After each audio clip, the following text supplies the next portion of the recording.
Welcome to another episode of Sussex Sport Weekly Podcast. I'm Matt Powell, and this week I'm joined by Brighton and Hove Albion writers Derren Howard and Frankie Elliott, and Steve Bone, who covers all things sport in Sussex for our newspapers and online at sussexworld.co.uk. One long-running Brighton transfer saga has seemingly reached its conclusion, while another continues to rumble on. We'll also have news on a couple of Albion outgoings and look at the Seagulls pre-season so far. Meanwhile, Crawley Town, Eastbourne Borough and Worthing kick off their respective league campaigns this Saturday. We'll look ahead to those games and take a look at the latest twists and turns in the Sussex Cricket League Premier Division, as well as Sussex's upcoming One-Day Cup campaign. But the big news this week is long-term Brighton transfer target Levi Colwill was signed a new contract at Chelsea. The defender has agreed a new 6-year deal at the Blues, which will take him around to 2029. It's a huge blow for Brighton transfer plans, wouldn't you say, Derren? But was it also cushioned somewhat by the signing of Igor from Fiorentina? Yeah, I think it was. There's no secret that Brighton were, very keen to keep him. And it was a nice message, wasn't it, from Colwill? He sent a nice message on Instagram. And sometimes you look at these things in a cynical world of football and you sort of think that they're going to stay at Chelsea for the money or that tends to sort of dominate their thinking. But it really seemed as though he had a lot of affection for his time at Brighton. And he appreciated what the club and De Zerbi did for him as well. When he first came in, he sort of alluded to the fact that it was Graham Potter that wanted him there at the club in the first place. He had a good loan in the Championship the previous season, and Brighton gave him that chance to step up into the Premier League, and it was just great to see that he really appreciated his time at the club and how they helped him progress as a player. And I think that's set his career up now. He's going to have a really, 6-year contract at Chelsea. Is brilliant for him. He's who really rates him highly. He said he hasn't just spoken to him as a player, but he made him feel sort of valued as a person as well, which is important. So yeah, I think it's certainly a good deal for him, a good deal for Chelsea. It's a gutter for Brighton. They wanted to keep him. They were prepared to smash their transfer record to get him 40 million for a 20-year-old. These left-sided defenders don't come around too often of that quality, and they really wanted him, but just couldn't get a deal together. And it basically came down to the fact that Pochettino said yes. He's my guy. We want him, and that sort of put an end to it. Really, Igor has come in from Fiorentina, as you mentioned, 16 million, and he looks a player that can go straight into the first team and a permanent addition to that left-sided defence that Brighton haven't had since Dan Burn left. Really, he looks good. He looks a player who can play out from the back as well, and.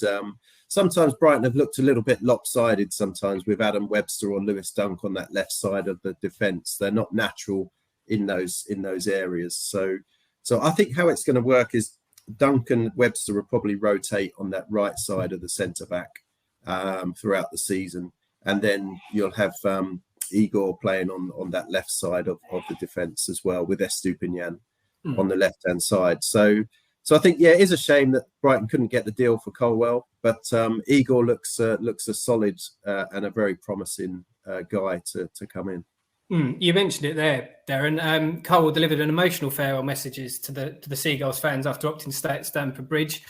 Posting to his social media channels, the defender thanked Brighton for giving him the opportunity to play in the Premier League when no one else did, in a seeming swipe at Thomas Tuchel. He also paid tribute to ex-Seagulls head coach Graham Potter, current Brighton boss Roberto De Zerbi, and the Albion faithful for all their support during his spell at the Amex. I know supporters shouldn't get attached to loan players, Frankie, but it was a really classy touch from Colwill, that message, wasn't it? Yeah, no, it really was. And I think I have to say it was a testament to how close he was to joining or leaving Chelsea permanently, because when leaving Brighton, he probably didn't imagine having this dilemma. Obviously, when you leave Chelsea, who had been European champions 2 years before, and you join a club like Brighton, whose highest ever finish is 9th in the Premier League, you just assume you're going there to get more minutes and to become a better player to come into the Chelsea team. But a season is a long time in football, and I think towards the back end of last season, especially in those final few games, I think Colwill was probably thinking about staying on the south coast rather than returning back to London. But I think this is also another sign of what Derren alluded to there as well, is how much Pochettino really rates Colwell, because throughout this whole saga, the contract being whether it's going to be signed or the new contract was going to be signed or not, or whether he would join Brighton or Liverpool or Manchester City, they were all very much interested in the England under-21 international.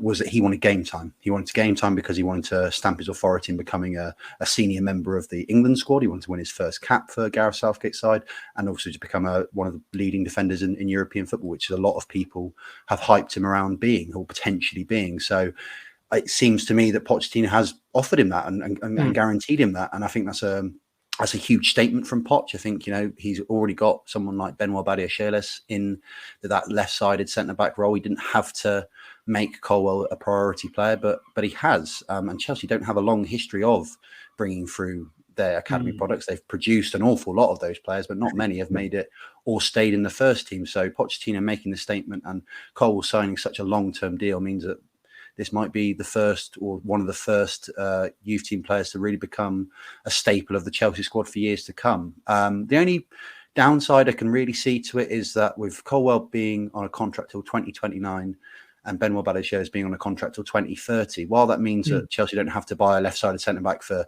8 years, if one of them isn't playing, I don't know how motivated the other one would be to improve or get into the side, because on such a long-term contract, you're set up for life, you're very stable, you don't feel the desire to really get back into the team or even move, because you're getting paid very handsomely to sit on the bench for like I say 5-6 years. So in regards to the downsides of these long contracts, that's the main thing I would say about the person that's missing out on playing the regular football. But Colwell, from what we've seen in pre-season for Chelsea, he started 2 of the games and looked very good. He's come on for 45 minutes in another game, and Chelsea have impressed under Pochettino so far. So I can imagine that come the first game of the season against Liverpool on the Sunday, August the 13th, Levi Colwell will be starting, which is brilliant, because from when he first joined Brighton this time last season, I don't think many people would have envisaged that for him, but now he looks like he'll be starting for Chelsea, and I hope very soon a call up to the national squad to the senior national squad will be just around the corner. So it's very exciting times for him. Well, further to the point you made about the contract as well, say for example either Badiashile or Cole will fall out of favour, would potentially any buying clubs have to be ready to pay a premium due to the length of their contracts? Well, that's the thing. They would become too expensive to be sold on, or for clubs to really want to look at buying, because that length of contract means their prices are north of sort of 60-70 million pounds, which is not what someone wants to pay for someone that's not playing regular first team football. But that like I say, that is the Chelsea tactic. That's their way of getting around the financial fair play regulations at the moment, and so we will have to wait and see in the long run if it works out. But just going back to what Levi Colwell his message to the Brighton fans and to the board and all those staff, I think it shows that right now, even though he signed this long-term deal, as a player, any player, whether in Europe or in England, one of the best places to be playing football right now is at Brighton. Further to the point about Colwell, Derren, and we're going to touch a little bit more on this in more depth in a minute, but will Colwell staying at Chelsea affect any potential deal for Caicedo going the other way? It had been mooted that a swap deal could potentially be on the cards, but Colwell's new deal seemed to have maybe scuppered that idea.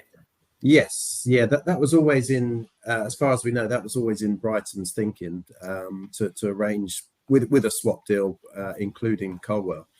But it seems as though that Chelsea are building for the future. So they want Caicedo, who's 21. They want Colwell, who's 20. They've got Wesley Fofana as well in the back line as well.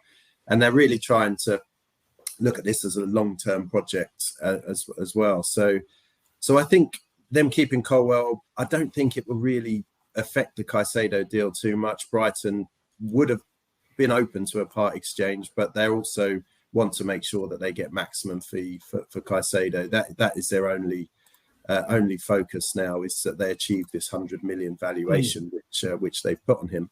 So the situation, I think, in a way is a bit more simple now, because if you include another player in a deal, it becomes a bit more complex. But now that the Colwell situation is organised and it's pretty much solid that he's going to be signing this contract at Chelsea, it's now a straightforward deal for Caicedo. Okay, do you want him pay 100 million or don't have him? So I think in that regard, it could still go through. There is supposed to be this report of a mystery bidder that came in for Caicedo yesterday. Ah, all right. Another Premier League club, which Brighton are said to have rejected a fee of around 80 million. You never quite know in these instances. You don't know whether something's, whether this has been put out there just to sort of get Chelsea going again and to show that they've got competition. So we'll see how that one plays out. But my money would still be on Caicedo leaving before the end of the transfer window. But and I guess that would be to Chelsea if I was to put any money on it. But yeah, we'll have to wait and see. Do we have any inkling, Derren, about who this mystery bidder is? I know that Caicedo was allegedly of some interest to Man United at some stage. The talk is that it was Liverpool that have come in for the 100 with the 80 million bid. But that's obviously that's what's doing the rounds on social media. No one really knows. No one for sure. But there is talk, which would obviously be. That would mean them having McAllister and Caicedo as well, which they've just taken the Brighton midfield if that were to go through. But yeah, we'll see. We'll see. Well, Brighton rejected a second increased offer from Chelsea for Caicedo worth £80 million last Friday. But the main talking point has been Caicedo allegedly admitting to guests at the Brighton 2022-23 awards evening that he wants to leave the Amex Stadium this summer. It was claimed by two of the guests that the 21-year-old didn't hold anything back about his desire to depart on a permanent deal. He did, however, refuse to discuss Chelsea when asked about a preferred destination. What do you make of this, Frankie? It's obviously been well documented that Caicedo would prefer to leave the Amex in the summer. But are you surprised that he's made a comment like that in such a public forum? Very surprised. This is the first we have openly heard, or supposedly openly heard, Caicedo saying he wants to leave Brighton. In January, it was slightly muddied by the fact that the statement he released on Instagram, a lot of people felt that was more agent driven. So we were unsure whether he was pushing that move through in January. As of that moment, I'm sure he had a desire, but to move so hastily, I don't think he was that fussed by.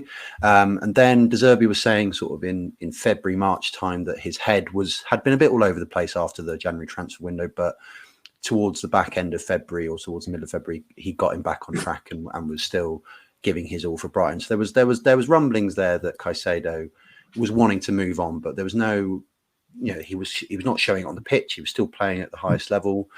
He was still giving his all, and so there was no real inkling that there was unhappiness with Caicedo staying at the Amex Stadium. And then even this summer, although most of the stories have said that he has a desire to leave, we haven't really heard anything from him or his camp about really pushing for a deal to happen as quickly as possible until this awards night, which is, I think, a very odd time to be making these claims when you're winning an award voted for by fans and your teammates about you being one of the best players of last season. It seems slightly unprofessional to then say that you want to leave the club, ASAP. But I now wonder, does this now create the first? Because what we've seen so far in this transfer saga is Chelsea and Brighton very much not getting the fee correct. So there's a lot of arguments about the fee. Now, is there going to be any? We've not seen any issues between Caicedo and Brighton. Caicedo signed a new contract in March very happily. They got him on board to sign a new deal. He was playing very well. He's not said anything bad against Brighton or how they've treated him since these stories have come out about leaving the club. But now he's come out and said this: if Brighton continue to play hardball with Chelsea or Liverpool or whoever are interested in him, will he now start to be more open and in his disapproval of how Brighton are running this? Because if he is, this could cause more issues on the pitch, whether he plays. It could cause more issues in the dressing room, which I'm sure De Zerbi doesn't want. And it may cause Brighton to find, the only thing that I would say would cause Brighton to lower their asking price, because if he becomes a difficult player, which I hope he doesn't, but if he does, if he becomes difficult, if he becomes a nuisance, then the 100 million mark might have to come a little bit further down so they can get him out the door. Putting you on the spot here, Steve Bone, coming to you now. Say, for example, you were Tony Bloom and you saw Moises Caicedo make that statement. Would you go, right, we're going to cut our losses of 8 million, or would you hold firm for 100? Knowing Tony Bloom, who's a very clever owner, and as some of the negotiations that he's overseen and led in the past couple of years have been, you have to say, been very, very good. He's done the right thing for the club. I don't think he's going to suddenly accept much less. If it comes to the point where somebody's paying 95 million and not this 100 that's been talked about, then maybe he'll go for that. I can't see him suddenly accepting 80. He knows the value of the player, and they've been quite consistent in placing that value on him. So I would think that for other clubs, the waiting and the bidding is going to have to go on. And as an outsider looking into this whole Moises Caicedo transfer saga, Steve, you've got no affiliation to either Chelsea or Brighton. What do you make of it all? It's a typical one of these transfer sagas that they just seem to go on forever, don't they? There's always one every sometimes more than one, and there probably has been this year as well. There's always a saga that goes from almost like the middle of one season until the start of the next season, and sometimes beyond as well. And after a while, you get a little bit, especially as a neutral, you get a little bit fed up with it. I'm sure if you're a Brighton fan or a Chelsea fan, you're hanging on every word. You're wanting to know what's going to happen. But for the neutral, it's gone on long enough now. I think they should toss a coin and decide where he's going to end up. Have done with it. Yeah. Well, another player who could potentially be swapping Sussex for Stamford Bridge is Robert Sanchez. Derren, could you tell us a little bit about this potential move? Again, it's another one that's kind of come out of left field a little bit. Yeah, I think it's actually one that makes sense, actually. If you're Rob Sanchez, there's absolutely no way back from what's happened. Brighton have brought in Bart Verbruggen as well. For 16 million from Anderlecht. He's going to be the one that's going to be pushing Jason Steele for the number one spot. And yeah, I think Sanchez will probably look back on this and think when he threw his, he wouldn't play for the team, and he really didn't act professionally when he was dropped last season from what we gather. And I think he'll look back on this and probably regret how he handled the situation. He's still a fairly young guy, and you would have thought it's his first little obstacle in his career, and perhaps he should have just got his head down and accepted that he's out of the team for a while and really tried to work his way back. But he didn't do that, and it's kind of not ruined completely what he achieved at Brighton, because he did very well in those first few seasons, but he still isn't. He wasn't the finished article by a long way. He was still making mistakes, and he was still learning his trade. So to take this stance up, he'll get a move away, and I think Chelsea would probably be his best option. There is reports of a couple of options in Spain as well, where he is a Spanish international goalkeeper, but it's looking as though Chelsea could be the move that makes most sense. He would team up with his former goalkeeping coach Ben Roberts as well, who was at Brighton previously and helped him sort of develop as a player. So he'd team up with them as well, and you'd think he's got more chance of trying to push into the first team at Chelsea than say perhaps an Arsenal, who are also linked with him as well, where Ramsdale looks more established than the Chelsea goalkeeper. So yeah, I think it's a move that makes sense. He's got a hook or by crook. He's going to leave. I'd say this summer. There is no future for him at Brighton anymore, I wouldn't have thought. So yeah, I think the Chelsea deal probably makes more sense. I was going to ask you this a little bit later on, Derren, but I'll ask it to you now. Where has it gone wrong for Sanchez at Brighton? He was very much the undisputed number one at Brighton under Graham Potter, and is it a blow for Brighton losing a player like Sanchez? He's, as you mentioned, he's still a good goalkeeper, but he's still a great goalkeeper. Yeah, he's a very good goalkeeper with a lot of potential. But I think a lot of the credit has to go to Jason Steele. Really, it's such a competitive position in that goalkeeper, and pretty much under Graham Potter, Sanchez was the main guy. De Zerbi came in and changed the way the goalkeepers have to play. And it's hugely important to De Zerbi's style how they build up from the back and how comfortable the goalkeeper is on the ball. And he looked at Jason Steele. Jason Steele grabbed his opportunity. I think it was in an FA Cup match up at Stoke earlier in the season where he played, and he did very well. Sanchez had made a couple of mistakes in the games leading up to that, and De Zerbi gave Steele his chance, and he claimed it basically. And then it went back to Sanchez's reaction to being dropped, which wasn't great. And that's basically where I feel it went wrong. And it all came to a head as well after there was a game, I think it was against Everton last season, where Steele was in goal. They lost 5-1. And I think Sanchez was thinking, well, Steele's just let in 5 goals. This is my chance to get back in the team. He wasn't in the team for the following match. And I think there was an argument ensued after that. So yeah, I think that's basically where the relationship fell to pieces and never really came good again. But Steele is De Zerbi's number one. I think De Zerbi's a big fan of how he conducts himself. He likes his experience, and he's a solid goalkeeper and a solid guy. And I think he's just a bit more reliable than what Sanchez was. Frankie, can you explain a little bit about the goalkeeping situation at Chelsea, please? And if Sanchez does complete a move to the Blues, do you think he'll be the first choice goalkeeper? Well, the situation has obviously been difficult for Chelsea ever since Thibaut Courtois left back in 2018. They've never really replaced him. Obviously, Petr Cech was their number one for years. Courtois then came in, was another exceptional goalkeeper. And they've signed Kepa Arrizabalaga with the money they got from selling Courtois to Real Madrid. He never really became, despite being brought in for a world record fee, he's never kicked on to be a reliable goalkeeper.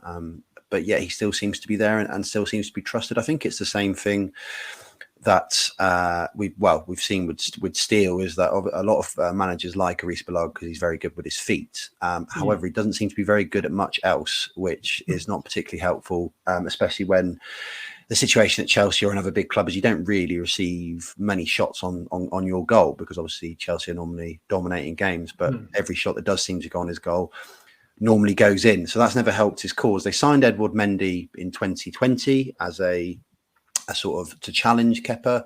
That started very well. Obviously that season they won the Champions League, but ever since then he's looked very, very shaky as well. Not really been trusted. Again, a liability when it comes to shot stopping and certainly decision making. Nowhere near as good as with his feet either. So that's always hindered him. So Chelsea have always had an issue where they've had two keepers that could be their first choice goalkeepers, but never really seized the opportunity. So they took this summer. Edouard Mendy was sold to Ali Al-Ahly in Saudi Arabia. That left Kepa as the only first choice goalkeeper. Pochettino was said to want to work with Kepa and see him as his first choice goalkeeper. So there was a position there open for the number 2, it seems. So Sanchez, I imagine, will be signed as the number 2 to begin with. But I feel that he will certainly feel as well that there's a very much an opportunity to grab that number 1 position, because as we know, Kepa has not been trustworthy or reliable as a goalkeeper unless we see some brilliant developments in his game in the opening moments of this season. We could see a situation come September, October time where Sanchez is very much in position to take that position. They're very similar goalkeepers. They're both very technically gifted. They both like to be involved in the play. Sanchez used to be involved in a lot of Brighton's play as well, setting up attacks, especially under Graham Potter.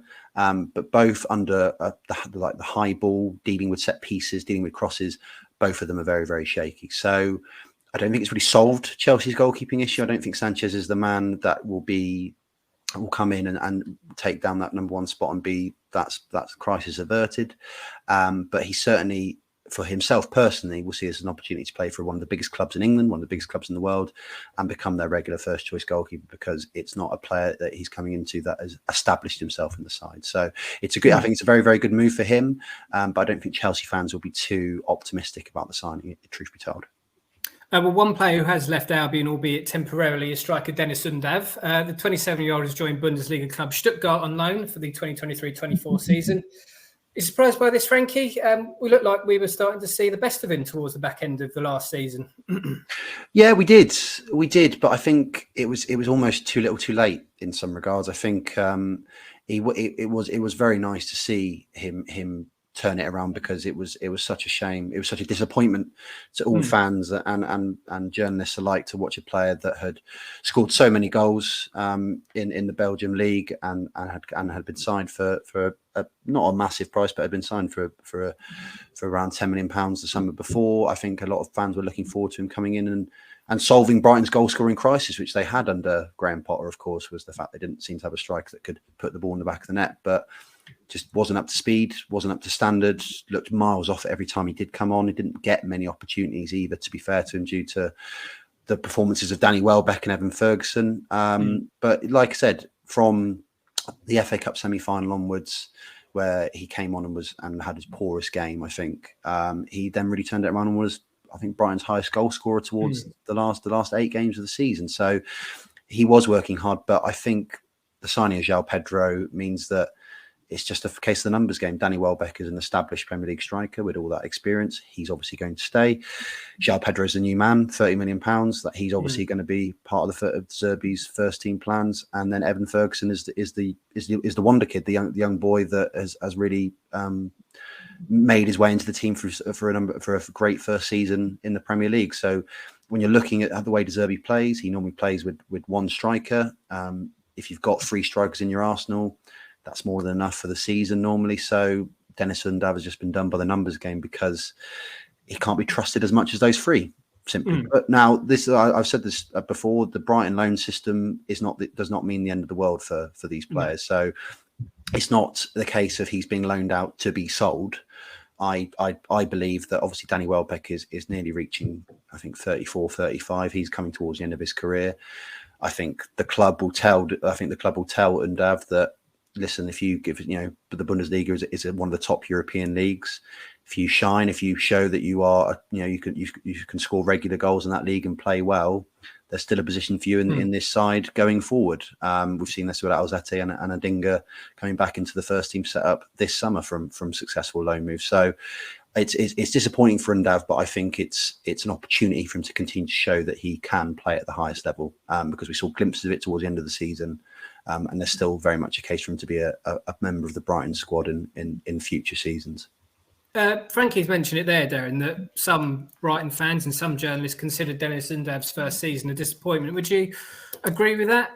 He did score 8 times for Brighton last season, but I think he got 5 in Albion's last 8 Premier League games last season. There's always an adapting process to the Premier League as well. You need to take into context as well. But would you agree that there's a view that it's been disappointing from Undav?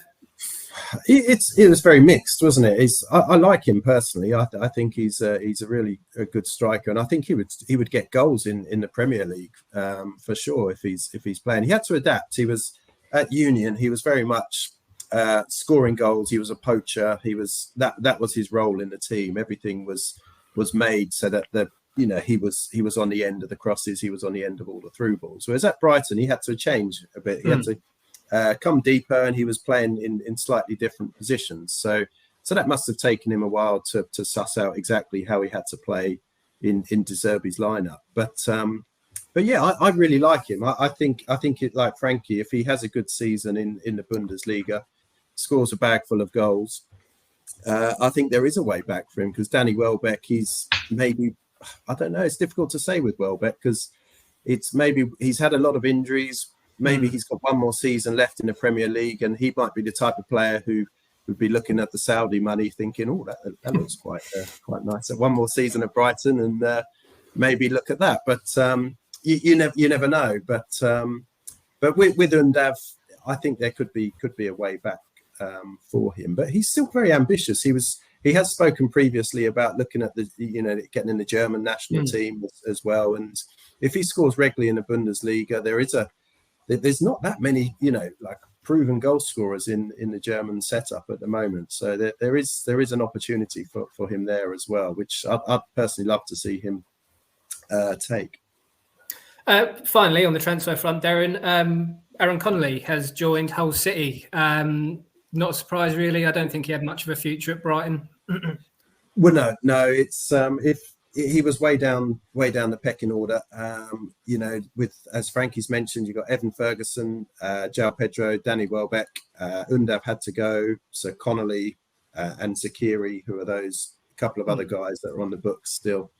I imagine Zakiri would be looking at a move away as well. And yeah, Aaron Connolly, he just it's a good chance for him to kickstart his career. He'll be joining up Hull. He had a loan at Hull towards the back end of last season. Actually started it quite well, but then had a foot injury, which sort of slowed down his progress with them. But they've seen enough in him to take a chance on him. I'm not sure what the transfer fee is that Brighton actually received for Connolly, but I think it's a really good opportunity, and I think if he can get some goals for Hull City, he could be back into the Republic of Ireland setup, and it wouldn't be too much of a pinch to see Ferguson and Connolly playing together up front for Ireland. Combination with those two, but yeah, I'm glad he's got his move, and I think it didn't quite go too well for him at Brighton towards the end there, and I think it's a good chance for him to really try and get his career back on track. Away from the transfer front, Brighton have actually played a few games of football. They wrapped up their tour of the US with a 2-1 defeat to Newcastle United last Saturday. Albion conclude their pre-season preparations at home to La Liga outfit Rayo Vallecano this Saturday. With one friendly to go, Frankie, at the time of recording, how would you rate Brighton's pre-season? Is plenty of promise, I think, maybe? Yeah, I'd say so far so good. I think if you look at just the window itself, I think you could say, let's say they keep Caicedo. I think they've had a brilliant window. They've managed to keep their best player while also signing 5 players that will get into their first team and could arguably start against Luton. Those players that have played in pre-season, Dahoud, João Pedro, Bartford Brungham, they've looked really solid. They've looked like they've fitted into the De Zerbi style effortlessly. Bearing in mind, it's also very good for Brighton to be playing all the teams they will be playing next season as well. I think this is the first pre-season where Premier League teams have just played Premier League teams. So it's a very good indicator of where you are in your preparation for the new season. They've looked, they've competed against Newcastle and Chelsea, and very unlucky not to win those games. And probably, in a more competitive environment, they may have done where they didn't have to make so many changes and played their strongest team. So on that sense, they've looked like they're picking up where they've left off. From what we've seen tactically, they look like they're pressing higher up the pitch. I remember that was a key part of De Zerbi's footballing philosophy that was spoken about at Shakhtar and Sassuolo, but we didn't really see it. We saw it a little bit last season, but not an awful lot. I think having a chance to work with him in pre-season, he's been able to implement that a bit more, so we could see a bit more of a high pressing approach to which could lead to even more chances being created next season, which is very exciting. The only downside I would say, and this is why the signing of Igor has been so critical, is they have looked quite shaky at the back. They've looked quite frail. A number of the goals that have been conceded have been defensive errors. We also saw Jean-Paul Van Heck get sent off needlessly in the first game against Chelsea. I don't think that's the first red card I've ever seen in a friendly in my life. So obviously Lewis Dunk has not been there either. That's obviously another key member of that defensive line that has been missing. But the only issues, which were apparent again towards the end of last season when players started to go down injured, is those backup players, especially in the back line, and in the centre midfield areas as well, when people like Caicedo or Dahoud have not been playing, and then Duncan or left-sided centre-back, they have looked quite weak. So that's a slight cause of concern. But hopefully with the reinstalment of a fit Dunk and this new signing Igor, that can be taken care of. But overall, you would say there's a lot to be excited about, especially going forward in attack. Well, meanwhile, on the cricket front, Sussex Sharks begin their one-day cup campaign this week. Last season, the semi-finalists entertained Durham this Friday. The Sharks also take on Derbyshire, Glamorgan, Gloucestershire, Northamptonshire, Somerset, Warwickshire and Worcestershire in Group B. Ahead of the game against Durham, Steve, how do you assess Sussex chances in this evening competition? Yeah, I think Sussex are really looking forward to this competition, actually. Did well last year, got to won their group last year, a similar sort of lineup of group, and got to the semi-finals, lost in the semi to Lancashire. They'll be expecting to give this a good go again this year. You've got a similar squad. You've got the sort of young and up-and-coming players, but you've got some more experienced players in there too. It all starts tomorrow. They've got one home game, then they've got 3 on the road in a row, which will test them. but it's at the risk of sort of tempting fate. It's not a bad group to be in. It's not. I think it's probably the weaker of the two. Because you've got sort of 3 or 4 potential winners of the competition, I think, in the other group, and I don't think you've got quite as many in this group. So Paul Farbrace has described it as a nice release from the grind of the county championship, the 4-day cricket, and I think they'll be confident going into it. I also know that head coach Paul Farbrace said there's pressure on Sussex to perform after last season's exploits in the one-day cup. Do you agree with him, Steve? And another thing I was going to ask, do their 2020 exploits, will that have any indicator on how well they do in the one-day cup? Because there wasn't much home to write about there, was there? No, the 2020 was a bit of a write-off again for them for the second year in a row. To answer your second question first, I don't think the 2020 will have any bearing on this. Quite a different format and quite a different lineup for Sussex. There's 2 or 3 players that were in the 2020 that won't be playing in the 50 over game. And in terms of Farbrace saying there's pressure on them, I can see where he's coming from, because Sussex did so well in this last year. There is now, probably for the first time in his view, an expectation particularly from Sussex fans that this is a competition they should be able to do well in. I think they've gone into other things because it's been such a transitional time for Sussex over quite a long time. There's perhaps not been quite that same weight of expectation at the start of the county championship season, or even for this year's 2020. So it's fresh in the mind that Sussex got to the semi-final last year, and I think people will want the same sort of progress again. Slightly different this year because it's the top 4 from each of the 2 groups qualify for quarterfinals. So last year you had to finish in the top 2, which meant there wasn't much room for error in the group. This time you can afford to lose a couple and still get through. So that's the first aim: get to the quarterfinals. If you can finish in the top 2, I think you get a home quarterfinal to start with.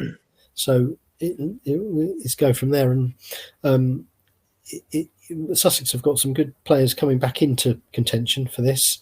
Elliott is nearly fit again, and he did very well in this competition last year. Hit a double 100 in one of the games, first ever list day double 100 that Sussex fans had seen from one of their players. Chet Pujara is coming back after a spell away with India. If he gets in and fancies it on a given day, that double 100 could be repeated. And then you've got Stephen Finn as well. Hopefully he'll be able to stay fit and he's available for these games as well. So you've got a good mix in the squad, and every reason for Paul Farbrace to say there is a bit of pressure on, but no reason to think that they can't cope with that pressure. Do you think the format change will maybe take a bit of pressure off then, if it's 4 going out the group, Steve? I think it does in a way, because like I say, if you lost 1 game last year, you were suddenly looking over your shoulder thinking, right, I can't really afford to lose any more. I think the key for Sussex here is get a good start. If they can win that home game against Durham, takes the pressure off for the run of 3 away games. You've got, I'd say, probably Somerset and Warwickshire are the 2 other teams in the group that you'd think, traditionally good one-day sides, especially Somerset. They've just won the 2020. But nothing for Sussex to fear there. So, let's hope they can get to those quarterfinals. Fingers crossed. Well, in the Sussex Cricket League Premier Division, there have been more twists and turns in Cuckfield and East Grinstead's battle for the title. Both sides endured contrasting fortunes this week. How did Cuckfield and East Grinstead get on this week, and where does that leave the title race with 5 games to go, Steve? Yeah, we're get into the business end now, aren't we? Cuckfield had a very good win, a comfortable win over 3 Bridges by 8 wickets, I think it was. East Grinstead were a bit frustrated. They were held to a draw by Roffey. The upshot of that is that Cuckfield are now 38 points clear at the top, which is 1 win and a bit, isn't it? So they've got a little bit of breathing space there now, which with 5 games to play means they're strong favourites. Their next 2 home games for Cuckfield are against Preston Nomads, who are 3rd, and then in a fortnight's time, it's Cuckfield against East Grinstead. So you would think, even if the gap is similar, come that game between 1st and 2nd in the middle of August, that looks like being the decider. It might be that Cuckfield have extended their advantage by then and just will want not to lose that game. But no, they just, we've said it before on here, at the start of the season, I don't think too many people outside of Cookfield would have had them down as title favourites or even contenders. But they have just kept on winning and winning, been very consistent, settled line-up, and that's why they're leading the way. So it'd be interesting to see if they can stay there for these last few games. Is your money on Cookfield to win it, Steve? I think so, yeah. I just can't see. I don't think Preston Nomads nor East Grinstead, who are the only other two that realistically could still catch them, just not quite been consistent enough and relentless enough. Back to football, and Worthing and Eastbourne Borough both kick off their National League South campaigns at home this Saturday. Worthing entertain Tunbridge Angels while the Sports host Hampton and Richmond. It's very much been a summer of upheaval at Borough.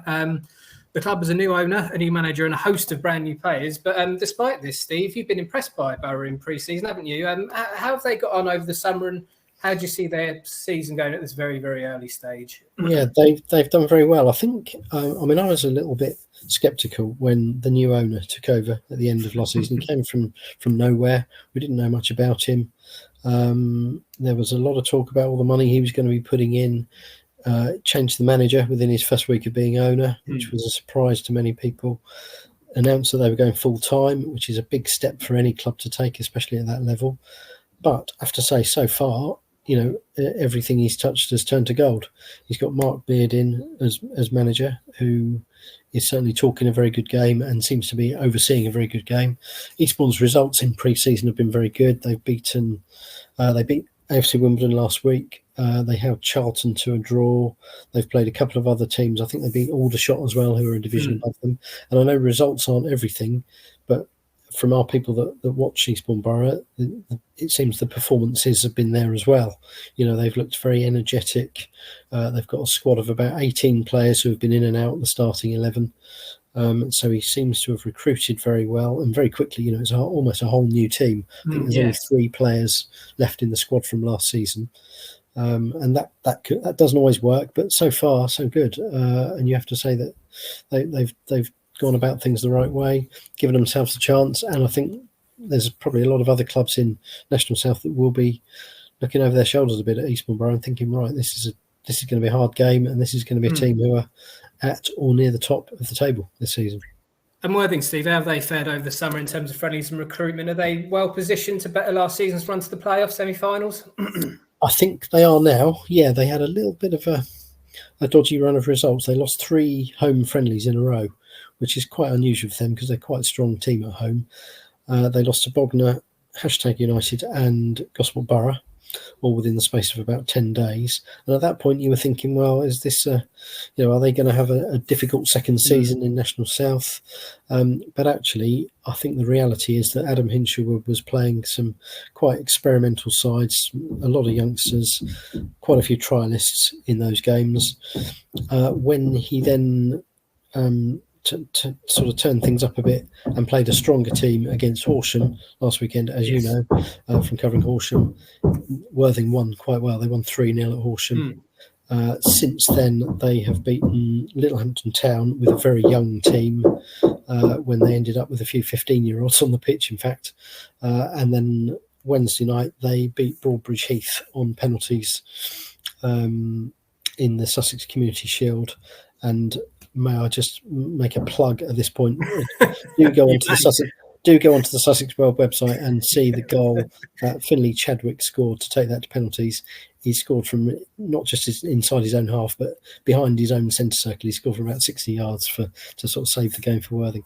So I think Worthing have timed it well. I think Hinshaw has been clever in that he's given all sorts of people a chance while probably knowing what his preferred strongest 11 was.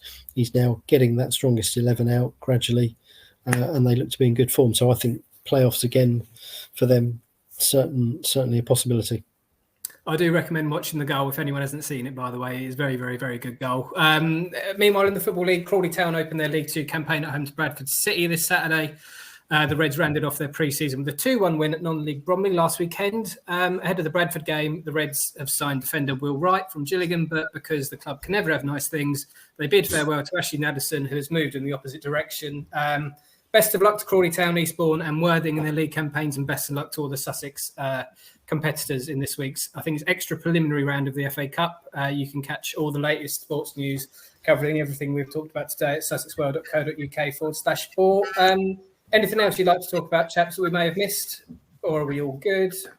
Oh, sorry, just wanted to quickly pipe up that England's performance against China at the World Cup on Tuesday morning showed that they were real contenders to go far in this tournament. Their first 2 group games have been slightly underwhelming. They'd beaten Haiti and Denmark 1-0, but weren't particularly impressive, despite the fact that Haiti were particularly good side and gave them a good run for their money. But there were a lot of question marks, obviously, with the injuries and further injury to Leah Welsh, their central midfielder, their talisman. And they've come back with a bang. They played brilliantly against China. Reece James's sister, Lauren James, is looking like a superstar, and I believe eventually it'll be now known as Lauren's brother rather than Reece's sister. So it's looking good. They've got Nigeria in the last 16, which I believe is going to be on Monday. I might have got that wrong. But yeah, they play Nigeria on Monday, and with Germany in danger of going out, they're drawing, as we're recording this, they're drawing 1-1 to South Korea, needing to avoid defeat. With one of the big fish out there, and Brazil obviously exiting the competition as well, there's a real chance for England to go all the way. So yeah, very, very promising performance on Tuesday night. Has anyone said it's coming home yet? Or I should have done that. I missed an opportunity. What I was very going to quickly ask is that it seems between England and Japan, from what I've seen at the World Cup, they seem to be the 2 best teams that I've seen so far. I don't like the fact that they have been the 2 best teams, because I don't like England playing under any sort of pressure. Do you think they will go on and win it? Because America have been poor, France haven't looked great, Germany, have you said, are struggling? It's a real opportunity. It's a real opportunity because it's that beautiful blend which England had at the men's team had at the 2018 World Cup, where they're starting to play well. They seem to have found a system that's working now that they're missing all their key players, and they've got that person that's probably at the form of the tournament in Lauren James. So they've got all those utensils there, and the teams surrounding them, apart from Japan, are playing really poorly. They've been some really poor performances, and people haven't stepped up. So I think now is the time for England to capitalise. They've got a lot of experienced tournament winners there. Let's not forget, this squad won a European Championship last year under an immense pressure of playing in front of their home crowd. So it's there for them to do. It's about following through now. The pathways there. They've got a nice draw going through from the last 16 onwards. Some of the big fish are already out the competition, so maybe Steve, it is coming home. I think that's a good point. I was going to add that, because they know how to win in these tournaments under pressure, because the group games there's not quite so much on it, but now that they get into the knockout stages, you think that experience will really help them with this. And, I think the way they've got wing backs now with Bronze and Day, I think that looks really good. Yeah, if I agree. England do beat Nigeria, who will they play? Oh God, I'm sorry, I haven't looked that far ahead. Taking it a game at a time, Frankie. That's what I like. Indeed. Yeah. Sorry, I haven't got that information to you, unfortunately. That's okay. Well, brilliant. Well, thank you very much for your time, chaps. Thank you all very much for listening. As I said, you can read everything about we talked today at sussexworld.co.uk/sport. Thank you very much for listening, and it's coming home.